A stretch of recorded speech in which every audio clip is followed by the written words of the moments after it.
density-based clustering we are going to discuss. Then conclude the session.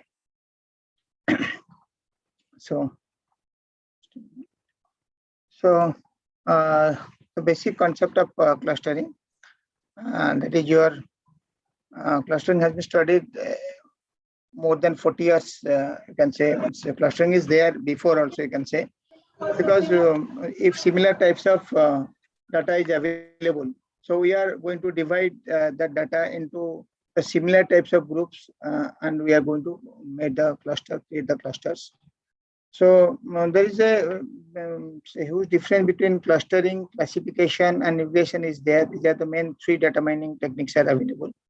So clustering is a little bit difficult among of these three, because just a minute.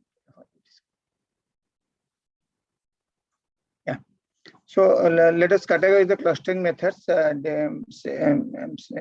from your what technique, your regression technique and classification techniques.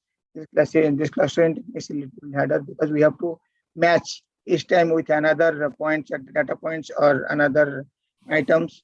So whether it is similar or not, how many cluster you want to make in a particular group. Suppose in a classroom, so many students are available, but you want to make it only 2 clusters, or suppose students are available, you want to make 5 type of cluster or 5 type of groups, you want to form 5 groups in your class.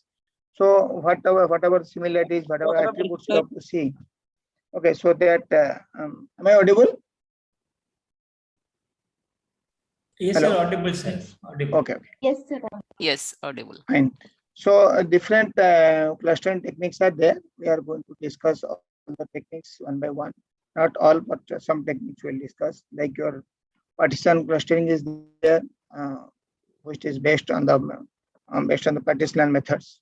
We have to partition the whole data. Then we have to create the cluster. Then we have this hierarchical clustering is there. Under this, your divisive and agglomerative clustering is coming. Okay, how in hierarchy basis we have to cluster the data, that we'll discuss. If the density is very high, a large data set is available, then how we can cluster the data by using this density-based methods. And other methods are available. We are not going to discuss today, like graph-based methods, for which we have to take the help of the graph mathematical models to create the clusters. And some model-based technique is available, which is mainly based on the statistical approach of the data mining. Their multivariate data, we have to work on that one. So anyway, we are going to discuss today in 3 types of clustering, that is your partition clustering, hierarchical clustering, and density-based clustering. And definitely not all the techniques available inside the partition clustering. So we'll discuss about this K-mean algorithm, K-Medoid algorithm. Then in hierarchical, we are going to discuss this divisive agglomerative methods. And from the density-based methods, we are going to discuss about the DV-scan algorithm. So first is why cluster is required, because annotations or leveling is very much expensive. So if we are going to cluster the data and we have to make them, write one algorithm for that one, then whole data set is going to be clustered according to our requirement. But how many cluster you want, which type of cluster you want. So those can be through the algorithm, we can cluster everything. Okay, so manually it is very difficult, or by writing the algorithm also very difficult. So we have to follow the particular algorithm which is suitable for that particular data set.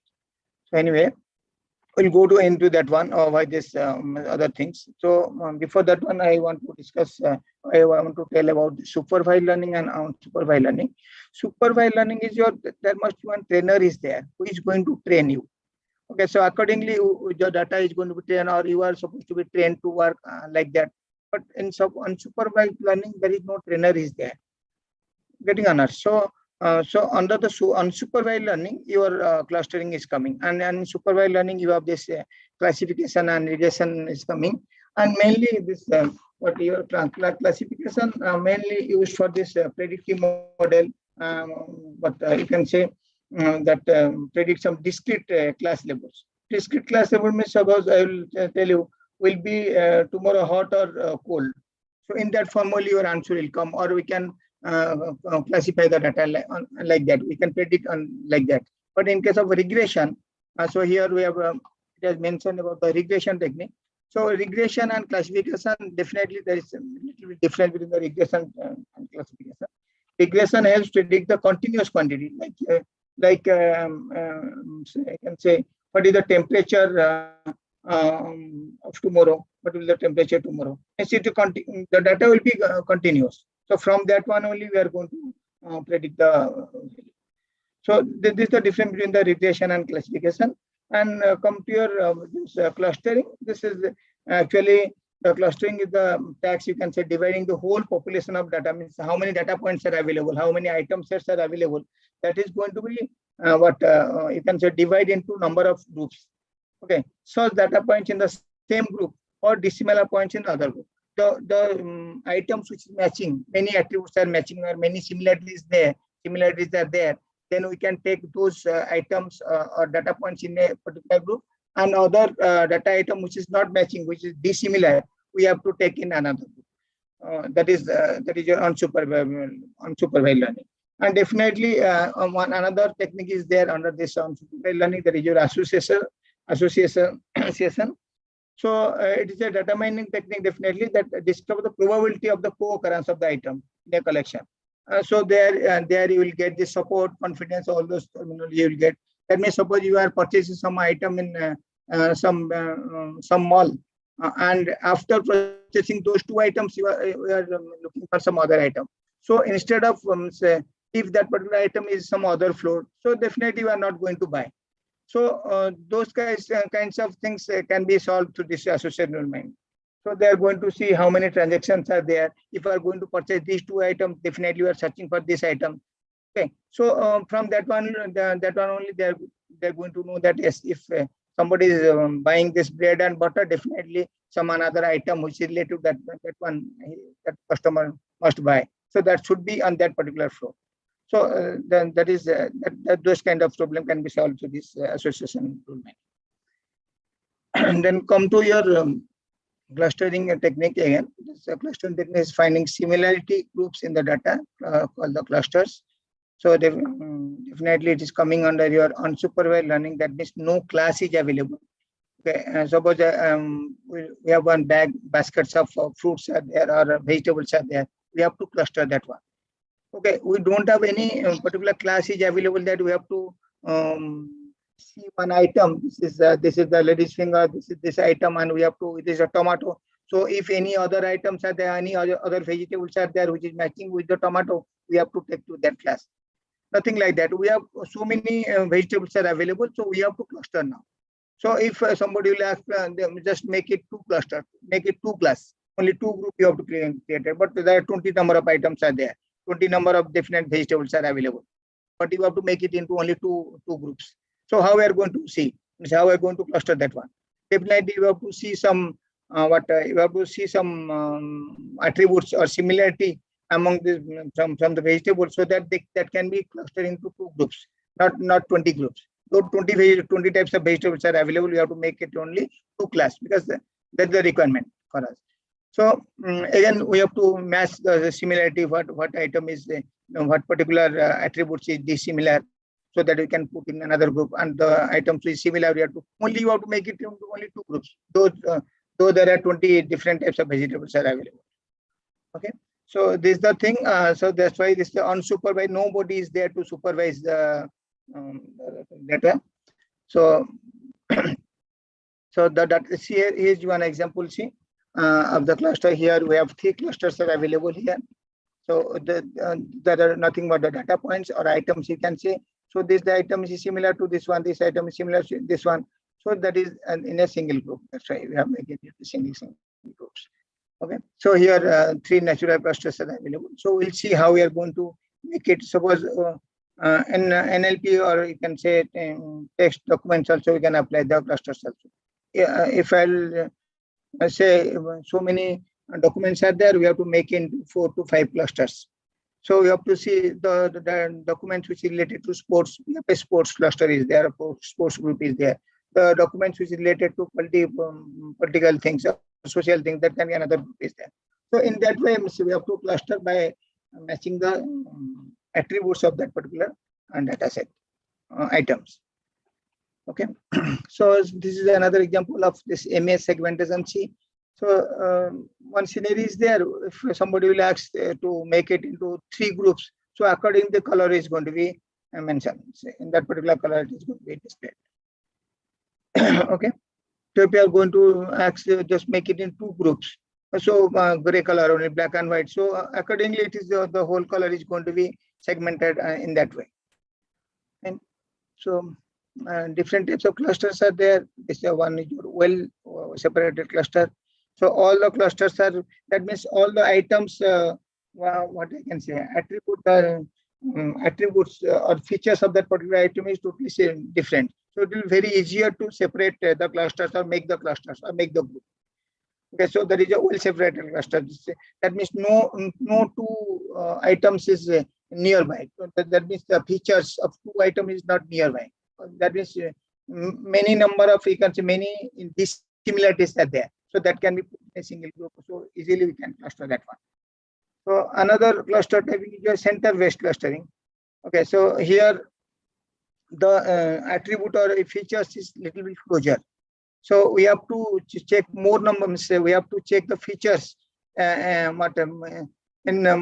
applying more number of, you can say, what you can say.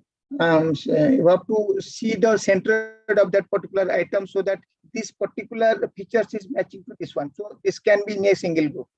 So minutely you have to see all the features. Okay, that means suppose 20 features are there. Something 16 features are matching and 4 features are not matching. So like that, those type of items are there. But in the previous case, here all the items are totally dissimilar. So it will be easier.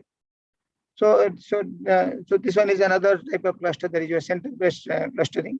The center of the cluster is often known as your center. That means you have to choose one particular items and you have to match that items to other items. Other data points or other items which is similar to that one. Okay, more or less similar to that one. We have to put those things into in that particular group. So we'll discuss how we are going to cluster that one and the next the coming slides.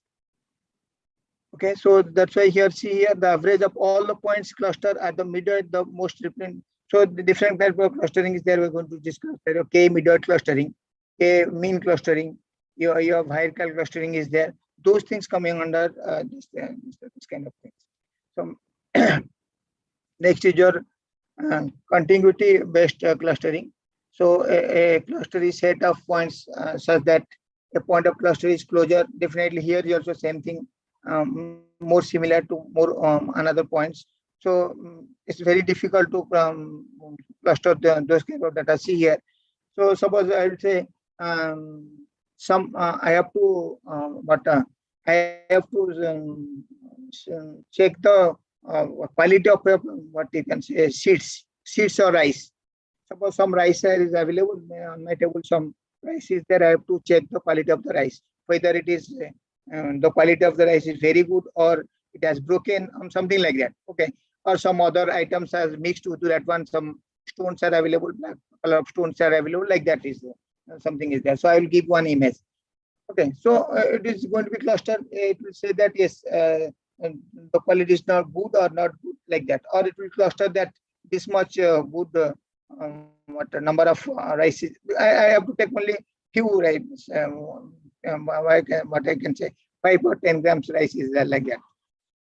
Okay, so I can select that yes, the quality is good or bad by looking the shape and size of the particular rice. But suppose one rice is on another rice, so and I have to work on the image. So I will say that that is the broken rice, because if one rice is in opposite direction, one rice is on the another rice, then from the image it will determine that that rice is broken or half rice is available. So just how we are going to cluster that one again. So if I want to tell you the cluster the rice, how many broken rice are there, make it one cluster. How many good size or good quality of rice is there, make it another cluster. So it's very difficult to work on that type of data sets. And if some other item like some stone, black color stone or some white color stone has mixed, it's very easier to find out. But what about this one? On one rice, another rice is there. So from the image, it's very difficult to find out that one. So on that one also definitely some other algorithm we have to use to classify that one. Then density based, we are going to discuss later about the density based algorithm. And DB scan algorithm is there, which is what is that? The density based algorithm is available for that one. Through that one also we can cluster the things, cluster the items also. That is your density based spatial clustering of application with noise is there. Okay, so what is that one? This means the data set is very large. The cluster is very dense. So on that one, how we are going to cluster the whole thing if the region is having high density of data is available. So when clusters are irregular, intertwined, and so many noise or outliers are present. Outliers means what? Suppose so many similar types of items are there. Suppose some different item is also available. Suppose I will say I'll ask to cluster the vegetable fruits. Suppose fruits are there, apple is there, orange is there.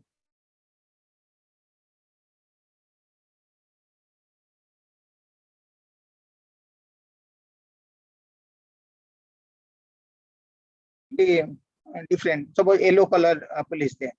Though that is available, that is coming under your apple. But whenever we are going to see the features of the apple, what you will see that is coming under outlier because the features is not matching with this one. Okay, so those kind of the items, if you are going to go for the cluster, so that is coming under something noise or outliers are there. Means maximum features are not matching at all with the existing items. So you are taking the ECG and EEG, you are doing in medical, we are doing that one. So some noise is different noise that's coming when the machine taking the signals from our body. Some other noise is there, fan is moving, or some AC is there inside the room. So those noise is there. So how we are going to cluster those type of signals if some other noise is also coming either from our body or from that room or from outside also. So that is going to mix there. So how we are going to find out the noise from the original data? How we are going to pre-process the data? Okay, so that is coming under density-based clustering. So next we'll move to the K-mean clustering. First, this coming under definitely partitional clustering. So this is the algorithm of K-mean clustering. We have to choose how many clusters we have to make. As I told you, suppose in a classroom 200 students are there, have to make it into 2 clusters, so boys and girls. So that depends upon how many clusters you have to make on those data set. That is user defined. So first step is your select K. So either K is 2, K is 3, K is 4. So that much cluster is going to be created from the data set. Okay, so how it works? So let me take one example, then I will come back to this one. So just a minute.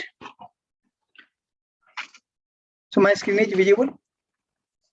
I'll come to the data later. So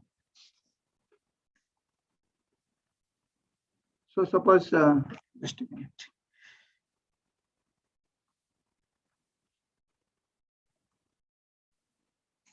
Suppose we have a data set. Suppose you have height is there. Fine. And another column is there, weight is there.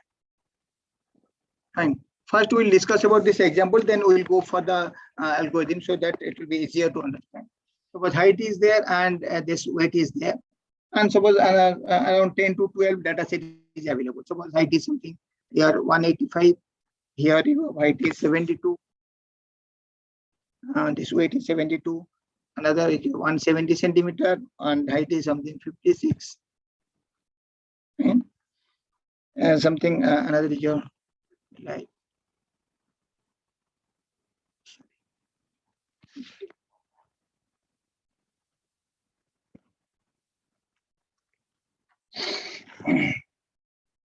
something here 182.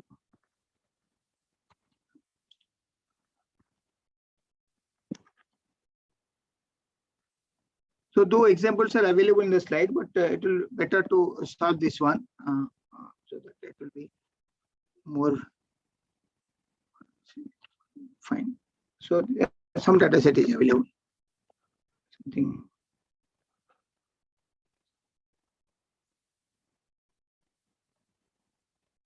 Okay.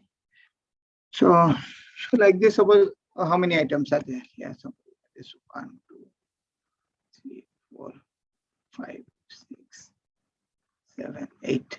Fine. Some 8 is there. So you can write suppose 8 to 10 data set is available. Fine. So suppose here I will take the k value is 2. First we will do that. Suppose k is 2. That means first suppose here is one cluster is there, here is another cluster is there. The cluster name is your k1 and the cluster name is here. Suppose k2. Two clusters we have to make from here. So we have to choose any 2 points. Suppose I will take the first 2 points are there. So one is your first cluster. Suppose this has assume that this has already cluster. So first one is your suppose the point is 185 and here 72. The first one, the height and this weight is 185 and 72. And suppose for the second cluster, you have this one is 170 and 56. Fine. So we have to now clustering this particular data set having 8 number of items are available through K-mean clustering. So how we are going to here we have to find out the center. So this is the center of the cluster, you can say, and the height and weight as given here. So for this we have to use the to find out the distance between all the data all the items. To find the distance between all the data points or items, you can say, we have to use the equilibrium distance. So what is the formula of equilibrium distance? This is your XO, that is your X observer. Fine. And then XC, which is centroid, then Y observer and YC. Okay. Fine. So how to find out the next one? Suppose I will take this one, item number 3. So now I will find whether item number 3 is coming under cluster 1 or cluster 2. The item number 3 is coming under item 1 or item 2. How are you going to find? So find out the distance between the items. So how to find this the distance? So let me have to delete this one. Okay. So we have to find out the cluster for the 3. So first for the K1, or how to find 160. What is the number here? 168. 168 minus 185. I am going to find out the distance. Square plus is 160. 60 minus 72 square. Fine. The whole square root. So the item value, the value is something. You will get something 20 some values. Okay. Something yeah. Something 20.8 or something like that. 88. So this is the K1 value. For the same thing you will apply for the K2. To find for the K2. For the K2 again, what is the value of K2? 170. So 168 minus 170. Fine. 168 minus 170. Fine. Plus 168 plus 170. And for this one, your what is the value? 60. 60 minus 56. Okay, 60 minus 56. Fine. So here the value something, there's a square it is there, whole square it is there. Here you will get the value something around 4.48 or 44. So which is lower? This one is less than your, this here you are getting 20.8. Here you are getting your 4.4. So this K2 is smaller than this the value of the distance between this K1 and K3. Sorry, the item 1 and item 3, and the distance between the 2 and 3, item 2 and item 3, the distance is something 4.88. So 3 must be go into where? This 3 must be go into the cluster number 2.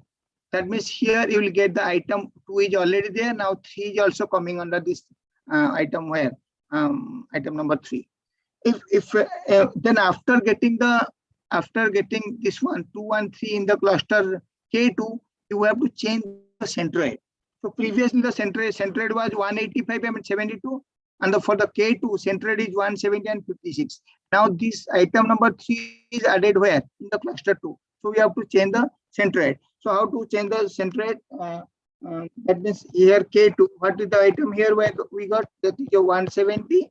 170 for the item height, plus 168 with the height of the item number 3, divide by 2, like that. So this one is comma. What is the weight for the item 2 is 60, and for the item 2 is 56 by 2. So here you are getting the new value, that is your 169 and 98. So this is the new centroid. Now where we are? We are now in item number 3. So suppose I will go to item number 4. Now we'll see whether item number 4 is coming under the cluster K1 or cluster number K2. I'll do this and this one. So like that only all other items will be solved. So for the item number 4, the height was 179 and the weight was 68. So what I'll do this one as for the item number 2, what we have to do? 179, because item number height is 179 minus item number 1. For the K1 I am finding whether that particular item 4 will go to cluster number 1, K1 or K2. First I have to find out for the distance with the K1, whether it will come to K1 or not. So 179 minus 185, plus here you have weight is your 68 for the item number 4, and for the item number 1 weight is 72. So this is square, and you have to find out the root. I am finding the Euclidean distance, nothing else. So here you are getting something 6.32. Okay, for the K2 also same thing you have to do. What to do for the K2? What is the new centroid? New centroid is 169. What is the item? What is the height of the item number 4? 179 minus what is the centroid? New centroid 169. Okay, 169. Then okay, this one is square plus what is the height? This is the weight is here 98, and what is the weight of the item number 4? 68. 68 minus 98 square. Okay, of the square root. So here you are getting something. You are getting 14.14, something like that. So here 14.14. Here you are getting 6.32. So that means item number 4 will go to cluster number K1 because this is smaller. So it will go to the cluster number 1. That means in K1 now cluster is 1 is already was there. Now 4 is also coming under cluster number 1. In K2 we have 2, 1, 3. So now when 4 is coming here, you have to again what you have to do? You have to change the centroid. So how to change? Just we have already discussed how to change. You have to and this one like this 170 plus 168 here in this case also you have to change, add this 185. Height of the item number 1 is 185. Height of the new cluster 179. So 179 and 185 divided by 2, plus this one is your weight is of item number 468 and weight is 72 for the item number 1. So that is also divided by 2. So you'll get, and you will now get the new centroid. So in that way you have to cluster, and you have to see all these 8 to 12 items is coming under which color cluster. Okay. So sorry, Miss, not comfortable to write in the board. So that's anyway. So this one is clear. So in that way only the algorithm has developed. So this is the iterative method. So this will continue until unless you will get the whole items into each clusters. Suppose K, the value of K is 3. So in that way it is going to be cluster. You have to find each time you have to change the centroid. New centroid will be created and you have to change the value. Okay, so here somewhere it has given C. So these are the x1, x2, xn. The data points are there. So data points where this x1, I1, I2 is a vector. That means it is not a single item is available. That means it is multi-value attributes. Multiple value features are available. Okay. So here see each cluster. Each cluster has a cluster center called the centroid. So that centroid we are finding. So initially we have to take randomly we have to take 2 or 3 clusters according to our requirement, according to the value of K. So after that only each we have to find out each item whether it is coming under which cluster, either in K1, K2, K3 or K4. How many clusters you want to create? You have to find out the Euclidean distance, the distance between the 2 data points, and then only you have to decide in which particular cluster it will that particular data points will be allocated, or it will be coming under which particular group. Okay. Yeah. So this algorithm has given. If you are going to implement this thing in your Python, already predefined functions are available. Only you have to define the value of k. You have to import the data set, any data set you want to just import the data set and run the code automatically. It is going to be grouped into clusters, many clusters, how many cluster values, that k value we are going to give here. So till now, is it clear about this K-mean clustering?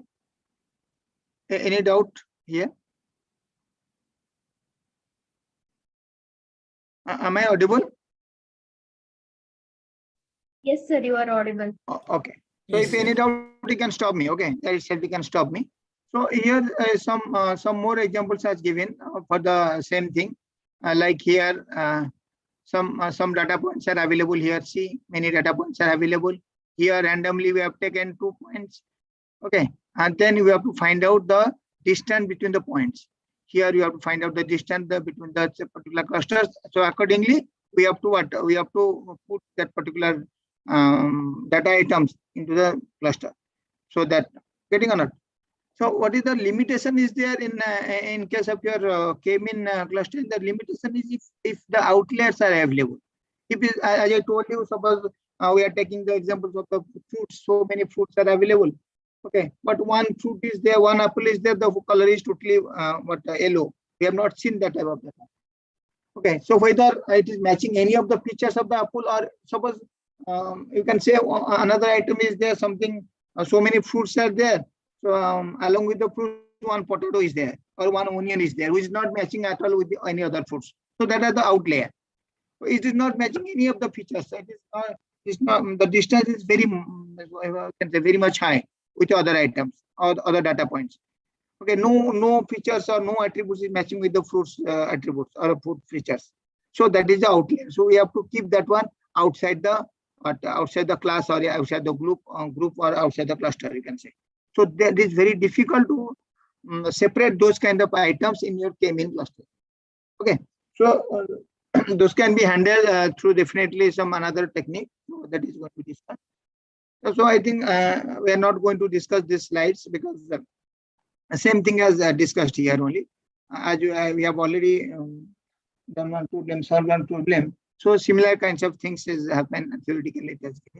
So I think it will be you can understand these things, not read all the points. Fine. So moving to the next one. See here one example that's given here. See here, so many data items are available. We can say our populations are available. Fine. So it has a cluster into 2 classes. Fine. So since only one set of clusters the output, the user normally has input DJ number of clusters k. Okay. So see all the mains are, all the people are here. So we have to cluster that one. So how to find out the clusters?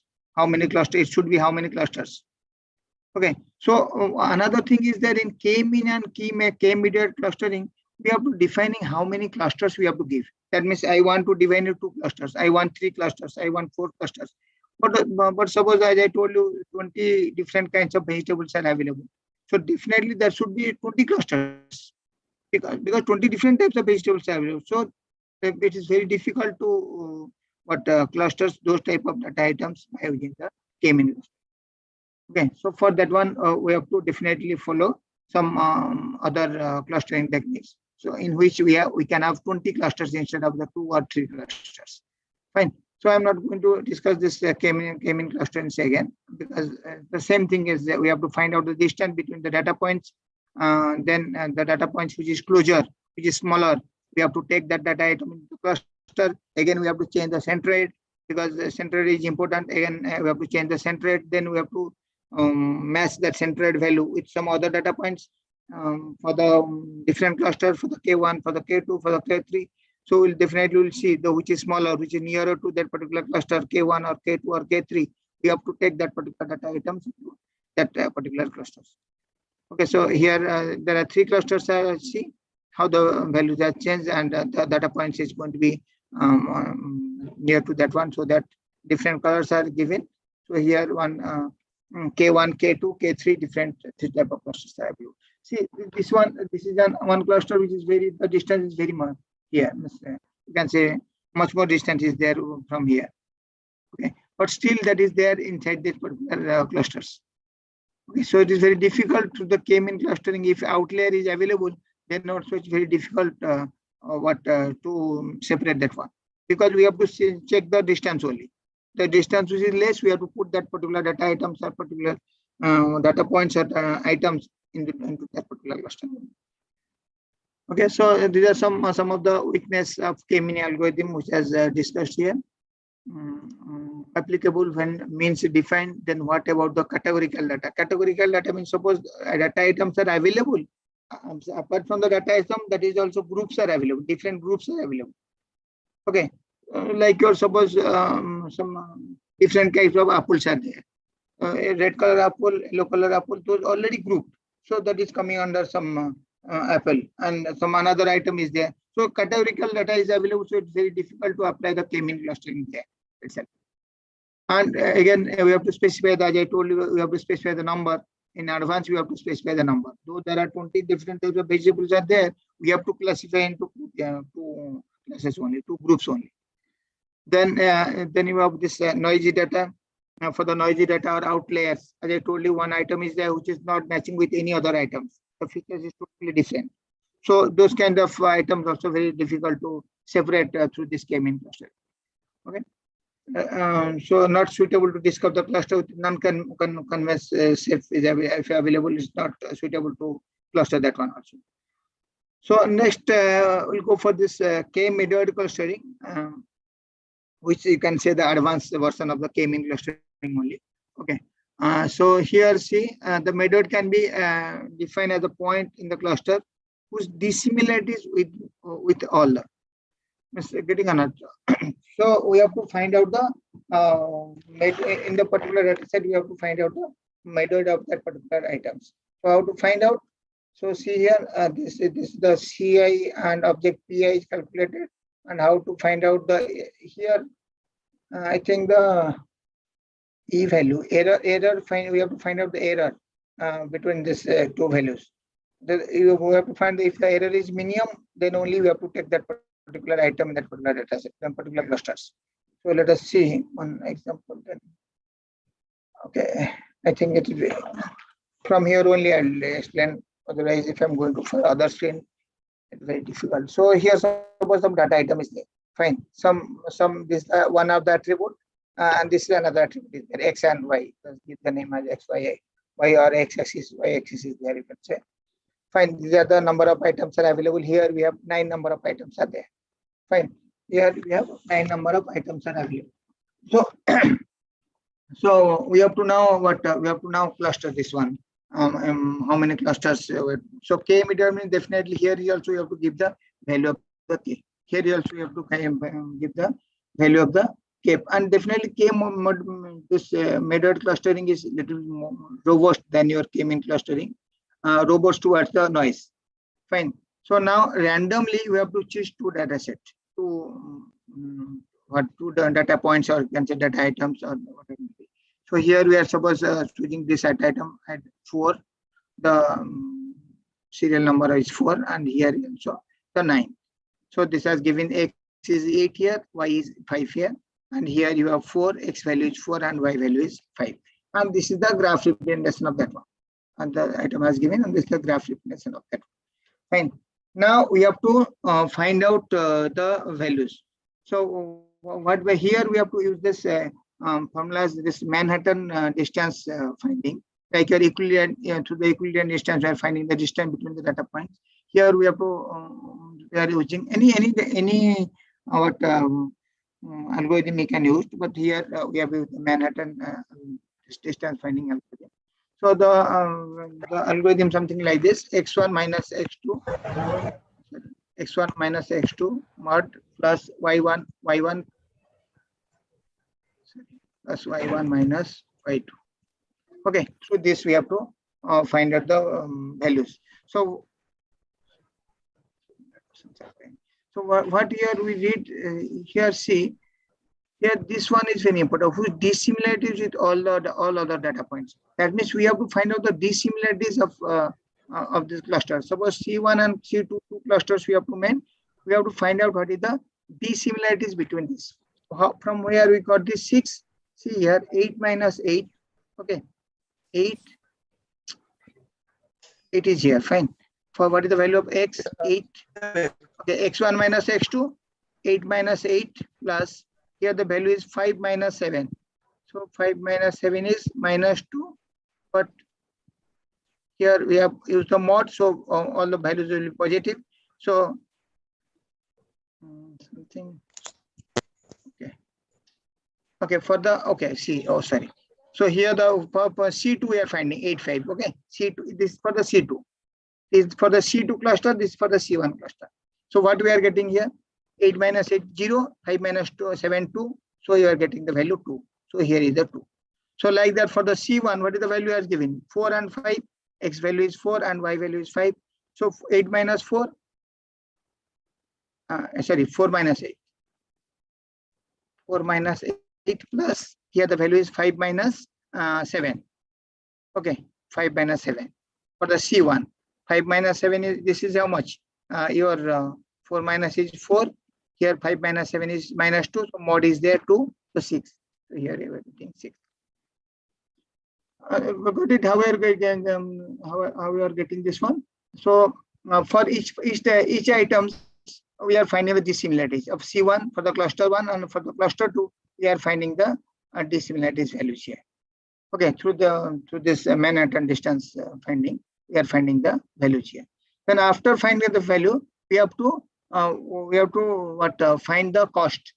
So we have to find the cost. So how to find out the cost? So see.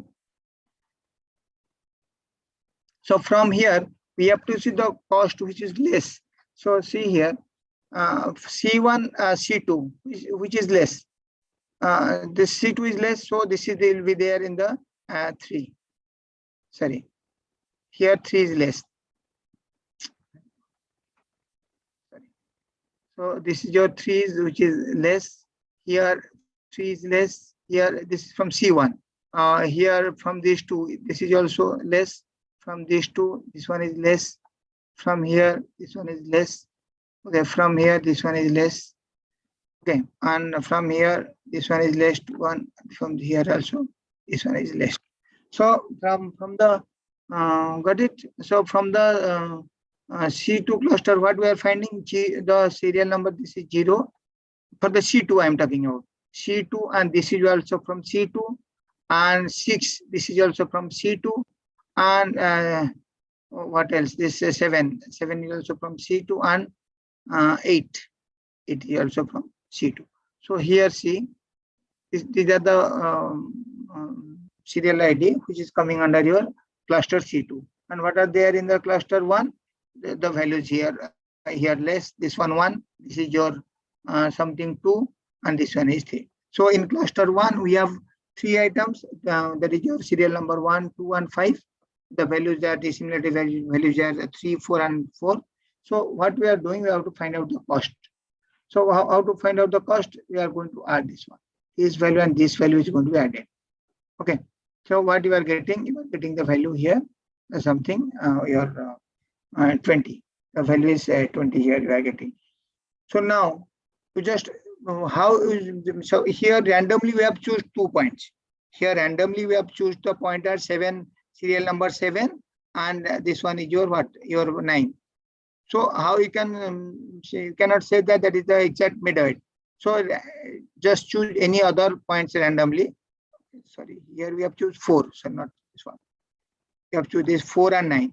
So now after this you have just choose any other random value. Suppose I will choose this serial number 7, and the value is 8 and 4. 8 and 4. So instead of 4, this one I am choosing now this one. But serial ID 7, and the values are 8 and 4. Again, do the same process. Do the same process means you have to find out the dissimilarities value for the C1, for the C2. And this one is for the C1, and this is for the C2. Fine. Then as getting on Earth. So it's the same way. Like I told you about the Manhattan distance, x1 and minus x2 mod plus y1 and y2 mod. So in that way, we have to find out the dissimilarities value. And again, after that, you just add the values. All the values of the C1 cluster, all the values of C2 cluster, you just add. You'll see that the value is here 22. In the previous case, it was 20, but now you are getting the values are 22. Okay. So this is the value. This value is for what? This value you got from here. This is the value. Actually, we have gone to that particular table. This is the value we have added. The cluster finding here only. Okay, for this one. And after that only we are choosing this randomly choosing another value. So for that one, this is the cluster for the second one, and the value is the new cost is this one. Here the new cost you are getting 22. Okay, and the new cost 22, or previous cost is your 20. So here 2 is greater than 0. That means swap cost is not less than 0. So we undo the swap. Hence 3, 4, and 7, 4. That means the previous one. The previous one is what? The cluster point, which is here we have chosen this one. This is the right one. Okay, so we have to swap the values, and the values is and the previous value is you just chosen here 3, 4, and 7, 4. That value we have to go. That's the final midway. Okay, in that way you have to choose the clusters. So this is the K-Medoid. Is it clear? K-Medoid. It is little bit different from the K-mean clustering. Okay, so in K-mean clustering, we are using the Euclidean distance and we are finding each items. But in this case, we are randomly choosing 2 points, and then we are finding the dissimilarities between the two clusters. So after that, we are adding all the values, and we are finding the cost. If the new cost, suppose here instead of 19, if I will get something, suppose 17. Okay, instead of 22, suppose I will get 17. So here new cost is 17. 17 minus the previous cost is 20. So here we will get the that less value. So then again, getting or not, again for this one, again you have to choose another new points. Randomly you have to choose another new points and do the same thing. Okay, until unless you'll find the exact clusters. So this thing will be repeatedly done. And so these are some of the disadvantages of the you can say K-Medoid clustering.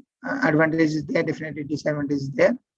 It is definitely simpler to understand because only you have to find out the distance, and we are adding all the dissimilarities value to find out the cost. If the cost is less, then we have to choose that particular cluster is correct. And what are some of the disadvantages? So here. The main disadvantage is K-Medoid algorithm is that not suitable for the clustering of the non-spherical arbitrary shaped or different type of items are there which is not matched with anyone. So it is very difficult to to cluster those kind of items or data points. So for that one, and for the large database also, it is not suitable because it will take the time complexity will be more in this case, both in the case of K-mean clustering as well as for the K-Medoid clustering. For both, it's very difficult. The time complexity is very more because each item we have to match one by one.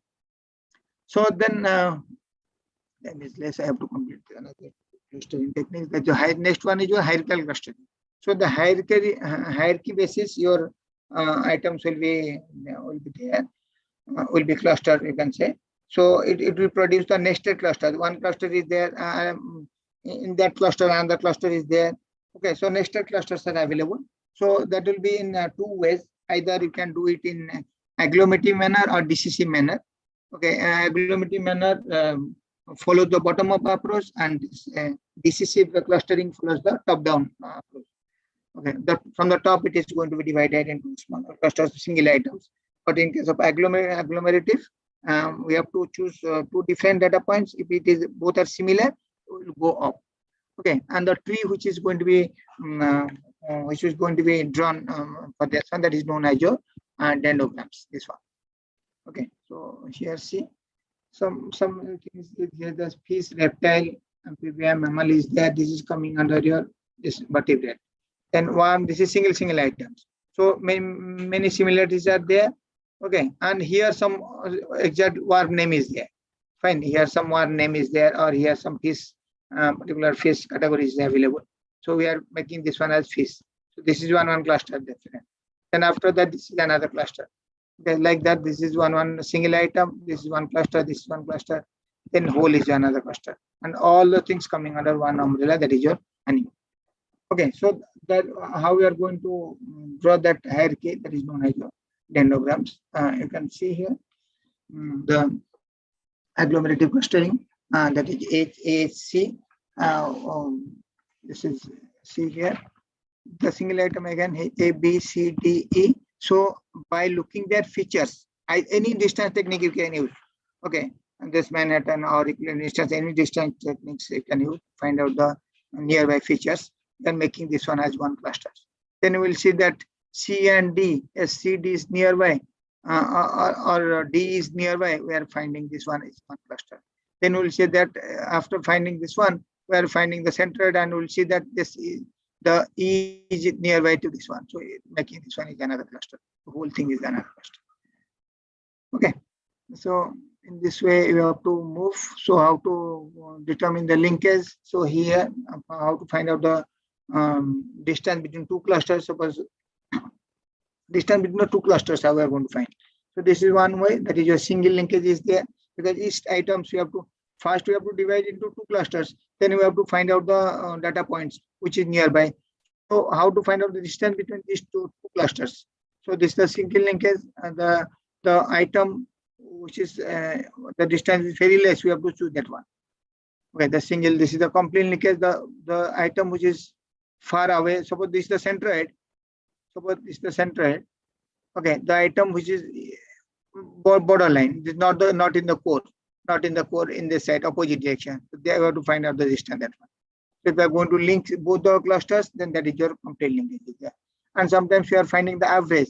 For each points, you have to find out the distance, and we are averaging that one. Then only we are finding, by taking that value, we are finding the values that other items values is going to match to select that particular item in which cluster. So another one is your centroid cluster. We have to check the core points, which is the core point. We have to take that one, and we are trying to find out the distance between these two clusters. Okay, so we are not going into detail. These are things like to cluster here through this all these linkage criteria. We are finding the values of the clusters. Two clusters distance we are finding, not two data points distance. Okay, so this is the decisive algorithm. As I told you, two techniques are there. One is your agglomerative, another one is your decisive. Okay, so I think okay, not there. See, there's something like this. Something here, the data items are given. Okay, fine. Here something A.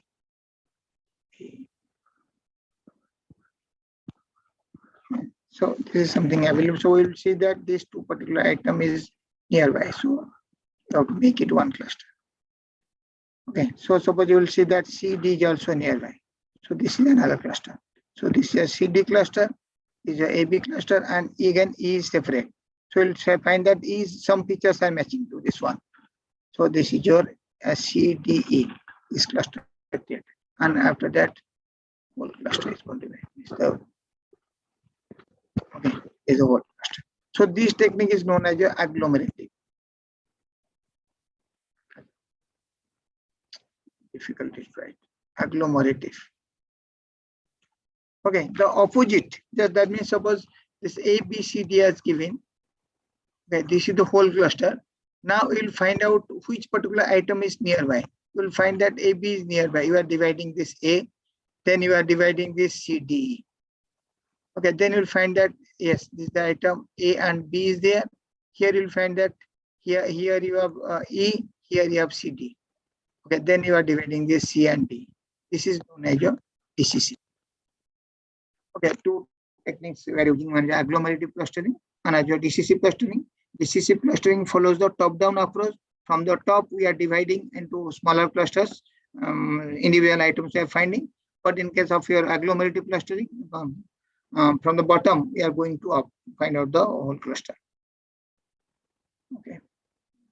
So next, so here is there any doubt here in agglomerative clustering and DCC clustering? I think some slides are missing at the time of preparation. So that is not available. Agglomerative is missing a slide. So is it clear this agglomerative and DCC clustering? Or anyone having any doubt is there?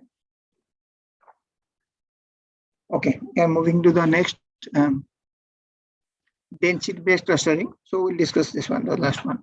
So density-based clustering, see, this, yes.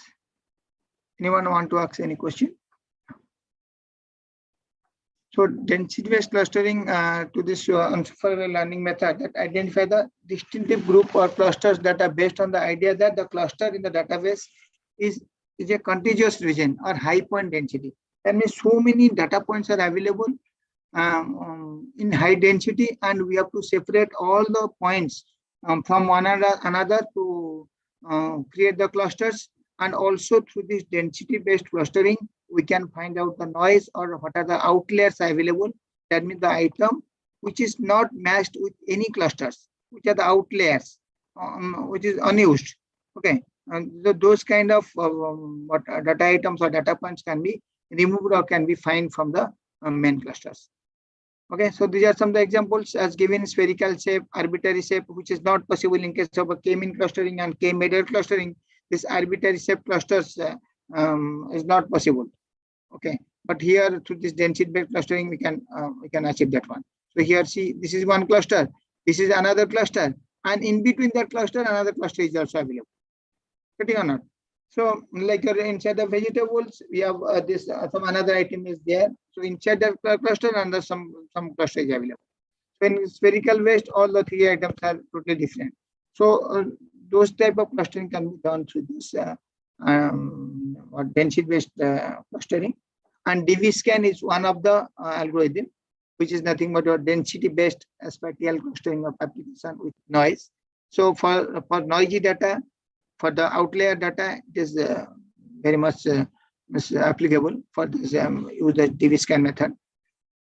Okay, so you can say this DV-scan algorithm. So here the 3 points, things are, yes. We have to find, we have to see some important terminology before going to this one. That is your some border, core, and outline. Border, core, and outlier. How to find out this one? So two things are important here. One is your epsilon. One is your minimum point. That is user defined. What is epsilon? Epsilon nothing but, suppose this is okay. Suppose this we are drawing on a circle. We are drawing, and the distance here, the distance is, you can say the radius also. Here you can say, suppose here 2 centimeter I will take. Okay, here I will take 2 centimeter. So this is your epsilon, nothing else. So now suppose so many data points are available. I will take one data point. Suppose I will take this data point. So I have to find out this data point, particular data point is core or border or outlier. This thing we have to find out. So how to find out this one? Here the one things are given here. Minimum points is 5. So this is also user defined. This epsilon value radius is user defined, and this minimum points is also what 5 or 2 or 3. That is also but user defined. So suppose I will give this minimum points as 3. That means from the core, suppose I will draw this one. So many points are there. This is 1 point. Randomly, I am going to choose 1 point here. Randomly, I will choose this 1 point. I have to see whether what is my mean points 3. So I have to see whether with this circle, with the epsilon 2, is there 3 point minimum 3 points are available. This is 1. This is 1. This is 2. So including this one, including the core, whether 3 points are available. If yes, then you can say this is core. If suppose I will take one value here, data points here, and I will draw a circle, and the epsilon value is 3. The radius is 3, and here the data points, this minimum points is also 3. But here only 1 point is available. So now we can say this is not the core. This is the border. Is it clear? If minimum number of points, user defined points value is there from the core inside that particular circle, then you can say that is the core. If not available, then you can say that is border. Suppose here, suppose take this example. I'll randomly choose this one. Okay. So this particular data point I'm choosing. Now I'm drawing the circle is here. Now see, from this data point, any 3 points are available. Here it is given 5. Anyway, we'll take the minimum point 3 suppose. 3 points are available including this. No, only 2 points are available. So this is not the core. This is border because minimum number of points are not available. Here it is given 5, but suppose this is 3 also. 3 points are not available including that particular point. So this is border. But suppose I will take this one. So see this one, I am making the circle by taking this radius or epsilon value. So see, so how many points are available? 1, 2, 3, 4, 5. That means this is core. It is exactly matching with here it is given 5. If I am going to take 3 also, it is matching. Then that you can say this particular point is core. So in that way, you have to visit all the points. Okay, suppose this point is there now. By taking this one and this one as a center, you have to draw the circle here. By taking this one, because what is the epsilon value? Epsilon is 2 or radius is 2. These are 2 centimeters. Here you just draw this one. Then after that, you can find out whether that is coming on a border or core. Now suppose here, take this one. Okay, here you are drawing. Whenever you are drawing this one, you will find that no other points are available. Okay, not nearby that particular point, no other points are available. Then you can say your outlier. Ready? Suppose I will take this one. So whenever I will take this one, within that one, no other border is also available. So this is the core. I will take this one as the core and I will find out any other points is available inside the circle, inside that epsilon value. If no points are available, then you can say that one is the outlier. That means that is not coming under any clusters. Okay, so like that only you have to scan all the data points which is available. Then accordingly you have to make the clusters. Okay, so this is the thing. It has given clearly the points. And this epsilon value has given here, it has given 1. Some other points are available. You have to find out what is the epsilon value, and both are user defined. Epsilon value and minimum number of points. So here it has given minimum number of points is 4. So take any one randomly, any value, and you have to see whether it is any other within that particular circle. That means if epsilon is 1 means 1 centimeter. Within that 1 centimeter radius, minimum 4 points are available. If yes, then that is the core. That is the core means what? That is one cluster. Okay, that is one cluster. Fine. So like that only, we'll just after that what you will do? You will see more number of similar points are available. Then we just merge all the 4 points into single one. Okay, so see, suppose I'll choose this one. Now to select this one. See, 4 points are available. No, within this 1 centimeter radius, only 2 points are available. But here minimum number of points are available 4. So this is not the core, it's the border. And here, getting or not. So in that way only we have to find out that particular item which is available under which cluster. Okay. Moving to the next one. Okay, so see, here are some points are available. These are the data points. Nothing more data points are available. This is the original point. Now, after using this Day3Sessio3 algorithm, or after using this Day3Sessio3 technique, we are finding these the points are available. So these are the 4 points are available. See, these are the 4 points which is available, and this the border. All these points are the border. Okay, and these are the noise. So this noise can be removed at the time of what you can be pushing. Also, you can remove that one. Okay, if you are going to take the similar kinds of data for the training for the next level from the clustering, then you can remove those kinds of data from there. This is the outlier. Okay, so those things has given here this epsilon neighborhood. So object within the radius of epsilon is an object. So see here how to find out the distance between the PQ value. If it is less than equal to epsilon, then that is coming under that, and that you can say neighborhood. Otherwise, if it is not it is greater than epsilon, then that is outside that particular circle. this value clusters. Okay. So, yeah. So this is mentioned here. All the things are mentioned here.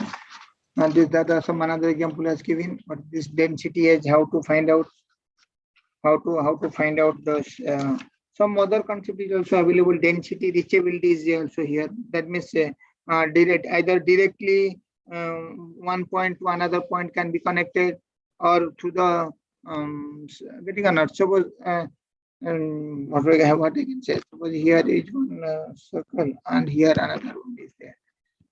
But this is one data point. So this is another data point. Fine.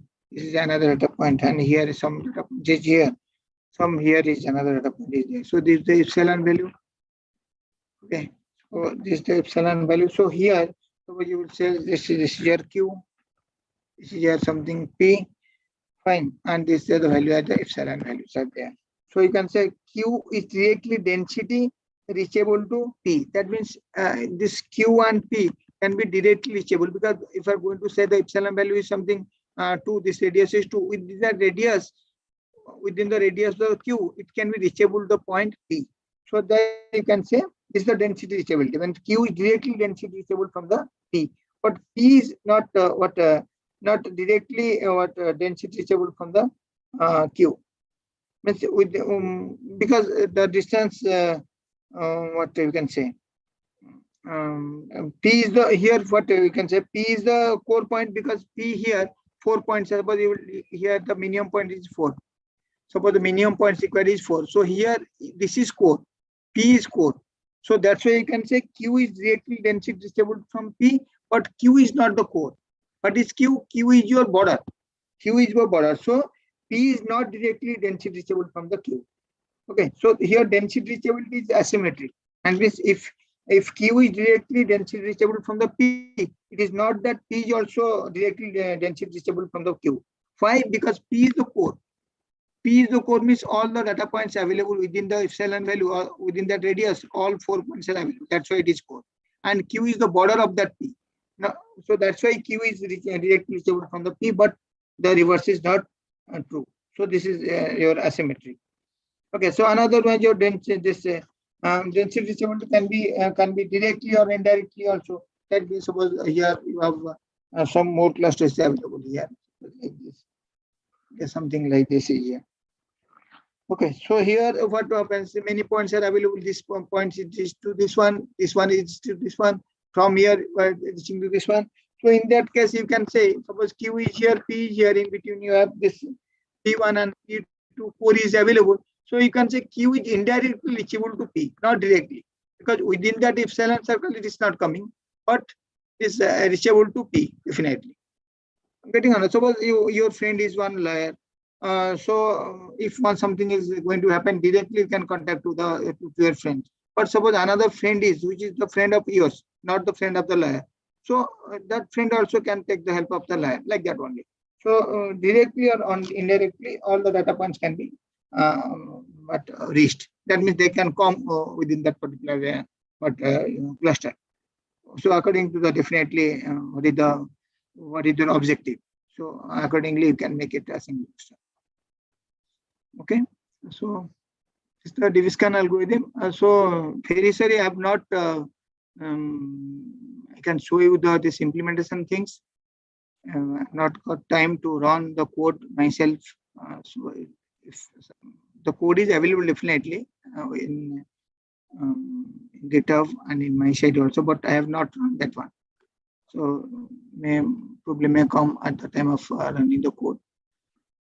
So the conclude is we can apply this clustering techniques in various applications also there. You can say customer segmentation. You can apply this clustering techniques. Biological, definitely in biological data, DNA, RNA structure, gene sequence.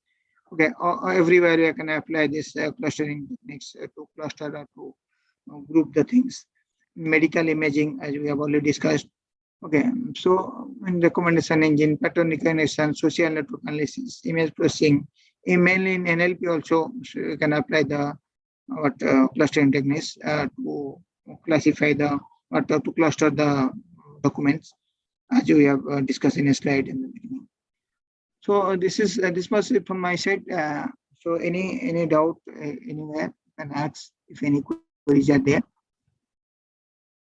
And I will send you the code. Code is with me, but though I have not run the code in my Google Colab, so error may come. That's why I'm not implementing the things. Thank you very much. Thank you, Vanessa. Thanks for all. Sir, there is a question from Amit Kumar Malik.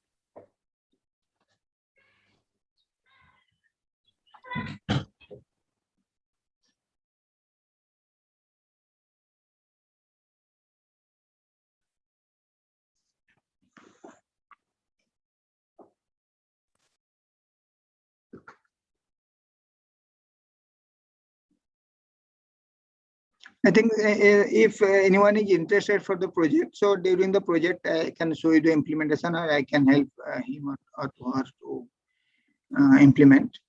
If somebody is interested for the project, as I was also one of the mentor in the project also. Any questions from the student side? But just codes are available. I am not anyway. If required, I can send you the code. But codes are available in GitHub. You just in Google, you just type the clustering techniques, whatever clustering techniques we have discussed. Let us agglomerative or decisive or your K-mean, K-Medoid or DV-scan, whatever algorithms we have discussed now. The codes are available. Okay. So if anyone wants to run that one. They can take the code from there and on. If any problem arises, then definitely I have already given the contact number, and that is also available in our school. So you can contact. Sir, there is a question from Amit Kumar Malik. Yes. Sir, he is asking, is there any technique for shape-based clustering of point cloud? Any techniques for shape-based clustering? So this means shape-based clustering is there for the cloud, but I am unaware about this the cloud things. Okay, but the shape-based clustering is available.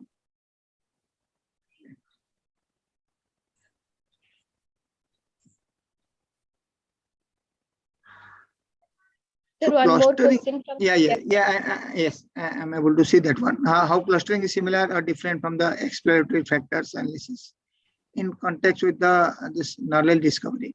So clustering, what means we have the existing data is available. So like in case of a classification regression, we are predicting something. Here we have data set is available. We have to find out what is our requirement, what is our objective, what is our goal. Accordingly, we have to find out what type of cluster, what type of groups we are going to make. Okay, so in any field, okay, we can apply the clustering. Getting or not? So we have to find out what are the similar things are available. What are the similar features are available, so that we can take all those features and we make one clusters. Fine. So definitely, according to our requirement, according to our objective, we have to find out which clustering is suitable and how we are going to cluster that one. And other this factor analysis and context, I am unaware about this.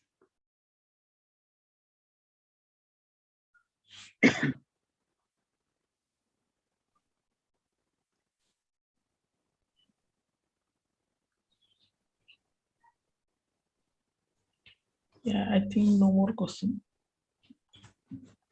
Okay. So yeah, and at the end, maybe for tomorrow session, actually we have a session in a second session. We have a mini project evaluation, but I think already people have just started working on the mini project. So maybe they can prepare few slides and explain about the project, like the problem definition and what they are going to do, means their plan, like what they are going to do. And if somebody has already implemented something or started data collection or the work in progress, so they can explain. Yeah, so now maybe session chair can announce the end of the session and for the next session tomorrow. Thank you, sir. Thank you, Dr. Satyaranjan Das, sir, for delivering your valuable lecture on clustering. Many, many thanks for taking out your valuable time and joining with us. Thank you, sir. Thanks. Thanks, Ron. Sir, is there any other announcement or we can wind up the session? Yeah, we can close this. Yeah. So, Okay. thank you, So, Vanessa. I would Thank like you, Dr. Sitaram. Yes, sir. I would like to convey my heartfelt gratitude to everyone for their support and coordination in today's session. A special thanks to the organizing committee and heartfelt thanks to all the participants for their active participation. Thank you, Santi Priya sir, Santanu sir, and Manas Ranjan sir for coordinating with me. That's all for today. So see you again tomorrow at 9:30 am. Thank you. Thank you, Manisha. Thank you. Thank you, Manisha. Thank you. Thank you, Sanjan sir. Thank you. Thank you, Satyaranjan sir. Thank you, Thank you, Sanjan sir. sir.